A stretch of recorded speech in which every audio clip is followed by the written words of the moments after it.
بسم اللہ الرحمن الرحیم۔ السلام علیکم۔ ہارون رشید کی بیوی زبیدہ خاتون بڑی نیک اور دیندار ملکہ تھی۔ اس کو قرآن پاک سے اس قدر محبت تھی کہ اس نے اپنے گھر میں 300 حافظات تنخواہ پہ رکھی ہوئی تھیں۔ اس نے ان کی شفٹیں بنائی ہوئی تھیں، ہر شفٹ میں 100 حافظات تھیں۔ ان حافظات کو محل کے مختلف کونوں، برآمدوں اور کمروں میں بٹھا دیا جاتا تھا اور ان کا کام اپنے شفٹ میں بیٹھ کر بس قرآن مجید پڑھنا ہوتا تھا۔ اس طرح ہر وقت محل میں 100 حافظات کی قرات کی آواز آتی تھی۔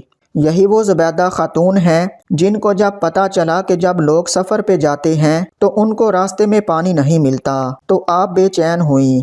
ہر بیوی اپنے خامد سے کوئی نہ کوئی فرمائش کرتی رہتی ہے۔ زبیدہ خاتون نے اپنے شوہر ہارون رشید سے اسی نہر کی فرمائش کی کہ میرے دل کی ایک تمنا ہے کہ آپ ایک نہر بنوائیں جو میدان عرفات تک پہنچے تاکہ حاجیوں کو اس سے پانی ملتا رہے۔ شوہر نے اپنی ملکہ کو مکمل اختیار دیا کہ اس نہر پہ جتنا مال خرچ ہو سکتا ہے کر لیں۔ یوں ایک عظیم و شان نہر بن گئی جس سے کروڑوں انسانوں، پرندوں اور چرندوں نے فائدہ اٹھایا۔ کہتے ہیں جب زبیدہ کا انتقال ہوا تو اس کا دیدار لوگوں کو نصیب ہوا۔ کسی نے زبیدہ سے پوچھا کہ اللہ نے تیرے ساتھ کیا ماجرا کیا؟ تو زبیدہ نے کہا کہ بس اللہ نے مجھ پہ رحمت کی۔ اس نے کہا زبیدہ تیرے تو کام ہی اتنے بڑے تھے، لوگوں کے لیے نہر بنوائی تو بخشش تو ہونی ہی تھی۔ زبیدہ نے کہا کہ میری بخشش نہر کی وجہ سے نہیں ہوئی۔ جب میرا نہر والا عمل اللہ پاک کے سامنے پیش کیا گیا تو اللہ پاک نے فرمایا کہ تو نے تو نہر اس لیے بنوائی کہ تیرے پاس بیت المال کی مال و دولت تھی، اگر بیت المال نہیں ہوتا تو تم یہ نہر نہیں بنوا سکتی تھی۔ یہ کوئی ایسا اہم کام نہیں جس سے تیری بخشش ہو جائے، تو مجھے بتاؤ تم نے میرے لیے کون سا عمل کیا؟ زبیدہ خاتون کہتی ہیں کہ یہ سن کر میں ڈر گئی کہ میرے پاس تو ایسا کوئی عمل نہ تھا۔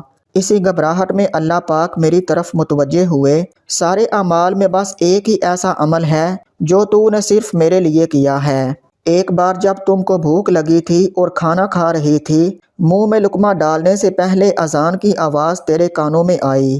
اس وقت تمہارے سر پہ دوپٹہ ٹھیک نہیں تھا، آدھا سر ننگا تھا۔ اس وقت تیرے دل میں خیال آیا کہ اللہ کا نام بلند ہو رہا ہے اور میرا سر ننگا ہے۔ تم نے اپنی بھوک کی پرواہ نہ کی، لقمہ نیچے رکھا اور اپنا دوپٹہ ٹھیک کر لیا اور پھر کھانا شروع کیا۔ تو نے لقمے میں جو تاخیر کی وہ میرے نام کے ادب کی وجہ سے تھی، بس تیری مغفرت کی وجہ یہی ہے۔ دوستو، اللہ پاک اعمال کا چھوٹا بڑا ہونا نہیں دیکھتا، لاکھوں روپوں کے زکوٰۃ اور خیرات کو نہیں دیکھتا، بلکہ وہ تو دل میں چھپے تقویٰ کو دیکھتا ہے۔ اللہ پاک ہم سب کو بھی ایمان اور تقویٰ کی دولت سے مالا مال فرمائے، آمین۔